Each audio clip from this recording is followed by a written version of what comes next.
Ada sahabat bertanya, "Ya Rasulullah, apakah saya perlu setelah mandi janabat itu berwudu kembali?"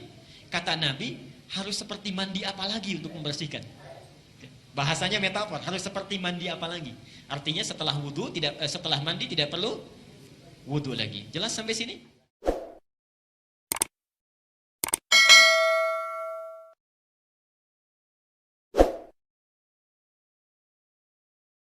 Pertama, perhatikan, sebelum ke mandi janabah, ajaran pertama, Nabi SAW tidak ditemukan dalam riwayat berhubungan badan atau seksual di siang hari, selalu di malam hari.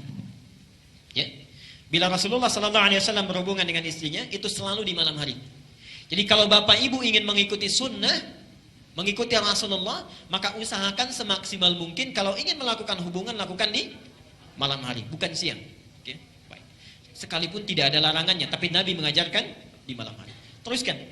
Kemudian setelah masuk kamar mandi, akan melakukan mandi, setelah selesai, bukan wudhu ya, masuk kemudian akan mandi. Bagaimana cara mandinya, dan mandi itu disebut dengan mandi apa? Dalam istilah fikih, mandi setelah berhubungan suami istri itu disebut dengan mandi janabah atau mandi junub. Saya tulis bahasa Arab ya. Mandi janabah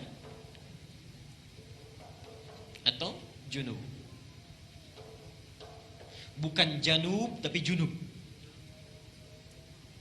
Kalau janub itu artinya selatan, shimal utara. Kalau junub itu mandi yang dilakukan setelah berhubungan. Perhatikan, janabah atau junub itu terambil dari kata al-janbu, janabah.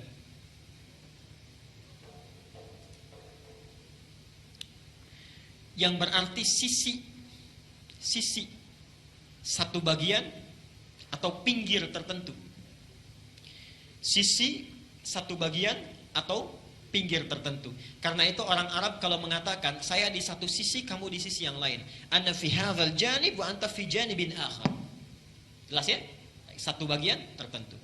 Kalau ini ingin dijamakkan, maka jamaknya menjadi junub atau jawanib. Jelas ya? Sifatnya disebut dengan janabah. Jelas sampai sini?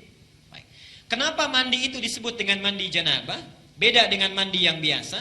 Ingin memberi kesan bahwa dalam mandi itu semua sisi, semua bagian yang ada dalam tubuh kita itu mesti tersapu dengan air. Jelas ya? Jadi bukan seperti mandi biasa yang mungkin sebagian ada yang tidak terbasuh. Disebut dengan janabah, semua sisinya mesti terbasuh. Tulis hadisnya. Aisyah, hadis Al-Bukhari, nomor hadis 248. Hadis Al-Bukhari, nomor hadis 248. Al-Bukhari 248. Muslim, nomor hadis 316. Saya ajarkan caranya bagaimana Nabi mengajarkannya. Ini hadis riwayat Aisyah. Nanti yang kedua dari Maimunah binti Al-Harith. Mohon Bapak ya, Ibu fokus di sini. Barangkali sudah puluhan tahun ada yang keliru kita. Oke. Pertama, hadis riwayat Aisyah dulu. Rasulullah SAW ketika beliau hendak mandi janabah, itu yang dilakukan adalah menuangkan air dulu, membasuh kedua tangannya. Jadi dua tangannya dulu dibasuh. Kemudian setelah itu, ini gambaran umumnya, beliau berwudu seperti wudunya untuk salat. Jelas sampai sini? Basuh tangan, berwudu seperti wudu untuk salat. Yang ketiga, dari bejana yang sudah disiapkan itu, kalau kita mungkin gayungnya sudah ada, mengambil sebagian air, kemudian menyela-nyela rambutnya, diratakan dengan tangannya. Jadi tidak langsung menyiram air Pak ya. Tidak langsung menyiram air Ibu ya. Jadi yang pertama ingat, air diambil untuk basuh tangan kita dulu. Yang kedua apa? Berwudu seperti wudu untuk salat. Sebentar Pak, itu lewat hadis Maimunah. Oke, saya sampaikan bagian pertama dulu. Nanti diperinci di Maimunah binti Al-Harith. Yang kedua apa? Berwudu dulu. Yang ketiga apa? Menyela-nyela kepala atau rambut kita. Yang keempat, kemudian mengambil air, membasuh, menyiramkan di kepala keseluruhan. Belum ke sini dulu, belum ke badan ya. Baik. Saya ulangi pelan-pelan. 1, mencuci tangan. 2, berwudu seperti untuk sholat. 3, menyela-nyela rambut, meratakan keseluruhan. 4, menyiram rambut keseluruhan di kepala. Setelah itu baru disiramkan secara keseluruhan. Jelas sampai sini? Disiramkan secara keseluruhan menggunakan sabun dan seterusnya. Ini gambaran hadis yang pertama yang umum sifatnya. Oke? Baik. Coba kita lihat. Hapus dulu di sini. Nah, sekarang kita lihat bagian yang kedua. Ini riwayat siapa tadi? Aisyah radhiyallahu anha. Sekarang Nabi SAW ketika tinggal di rumah Maimunah, okay, kemudian setelah itu berhubungan dengan Maimunah binti Al-Harith, salah satu istri beliau. Kemudian Nabi SAW melakukan mandi janabat saat itu. Hadisnya diriwayatkan oleh Maimunah dari Abdullah bin Abbas. Abdullah bin Abbas di Al-Bukhari nomor hadis 265. Perhatikan. Sebentar, saya menyimpang dulu pelan-pelan. Ibu masih ingat Bapak kisah Ibnu Abbas itu? Anaknya usia berapa tahun? Baik. Silahkan cek pertemuan kita yang lalu, hadis Abu Daud nomor hadis 1365 itu ya.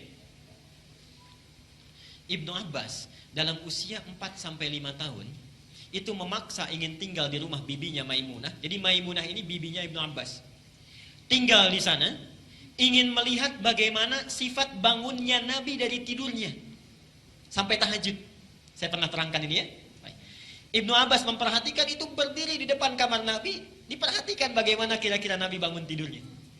Sampai kemudian tahajud, diajak beliau untuk menunaikan tahajud. Ternyata tidak berhenti sampai di situ. Kelak kemudian hari, Ibnu Abbas ini karena sungkan bertanya kepada Aisyah kan, kalau Maimunah itu bibinya, bertanya kepada Maimunah bagaimana caranya Nabi SAW bermandi janabat. Disinilah muncul bagian yang kedua yang lebih terperinci. 1, kata Maimunah, Nabi SAW bila hendak beliau bermandi janabat, perhatikan, 1, mengambil air dengan tangannya, okay. Lalu kemudian mencuci kemaluannya dengan tangan kirinya. Okay. Nah, kalau Bapak tadi sampaikan, kalau ingin cari referensinya, itu bukan riwayat yang Aisyah, tapi riwayat Maimunah binti Al-Harith. Ini bagian yang pertama. Yang kedua, hampir mirip dengan yang tadi, menyela-nyela bagian rambutnya. Okay. Bagi perempuan ada 2 cara. Boleh diikat, dikepang, karena Maimunah itu juga pernah diikat, dikepang. Langsung bertanya pada Rasulullah, ya Rasulullah, apakah saat mandi perlu aku uraikan rambutku? Kata Rasulullah, tidak perlu, cukup kamu guyur semuanya itu, dan bila telah merata sah mandimu. Jelas ya? Baik. Kemudian setelah diratakan, lebih baik kemudian bisa diuraikan. Setelah itu selesai, kemudian diguyur. Selesai sampai sini, baru kemudian berwudu seperti wudu layaknya sholat. Tapi kaki belum dibasuh. Kaki belum dibasuh. Saya ulangi, ambil air, basuh kemaluan dengan tangan apa? Kiri. Setelah itu menyela-nyela kepala. Setelah itu ambil air, kan? Basuh, baik siram, berwudu seperti layaknya wudu akan sholat, tapi kaki kita belum dibasuh. Jadi cuma sampai telinga ya. Setelah itu siramkan secara keseluruhan. Terakhir setelah selesai baru cuci kaki. Jelas sampai sini? Nah, ini bisa ditemukan di Al-Bukhari nomor hadis 265. Nah, dari sinilah kemudian ulama menggabungkan kedua hadis ini, dibuatlah susunan yang lebih lengkap. Pas ya? Baik, jadi dari yang pertama kalau kita gabungkan dua hadis ini, pertama mengambil air, cuci tangan dulu, riwayat Aisyahnya. Setelah tangan dicuci kemudian mencuci kemaluan. Setelah itu selesai, ada yang terlewat tadi. Kalau di zaman Nabi, setelah mencuci kemaluan dibasuh dengan air, lalu Nabi menepuk-tepukan ke tanah atau ke tembok ya. Itu maksudnya menghilangkan barangkali sebagian kuman-kuman yang masih menempel. Sifat tanah kan bisa menghilangkan, karena dulu belum ada sabun seperti sekarang. Kalau bapak ingin ikut, ibu ingin ikut sunnah Nabi, ikuti dengan cara yang cerdas. Jangan setelah dibasuh tempel-tempelkan ke tembok ini. Cukup pakai sabun, dicuci dengan sabun. Saya ulangi dari awal. Tangan dibasuh dulu, basuh kemaluan, kemudian cuci dengan sabun. Setelah itu sela-sela kan? Baik ya, sela-sela, basuh kepala keseluruhan, berwudu seperti layaknya untuk sholat sampai kakinya. Satukan, sampai kakinya. Baru setelah itu dibasuh secara keseluruhan, mandi dengan rapi. Kalau sudah dilakukan tidak perlu wudu lagi. Ya, tidak perlu wudu lagi. Ada sahabat bertanya, ya Rasulullah, apakah saya perlu setelah mandi janabat itu berwudu kembali? Kata Nabi, harus seperti mandi apa lagi untuk membersihkan? Bahasanya metafor, harus seperti mandi apa lagi? Artinya setelah wudu setelah mandi tidak perlu wudu lagi. Jelas sampai sini?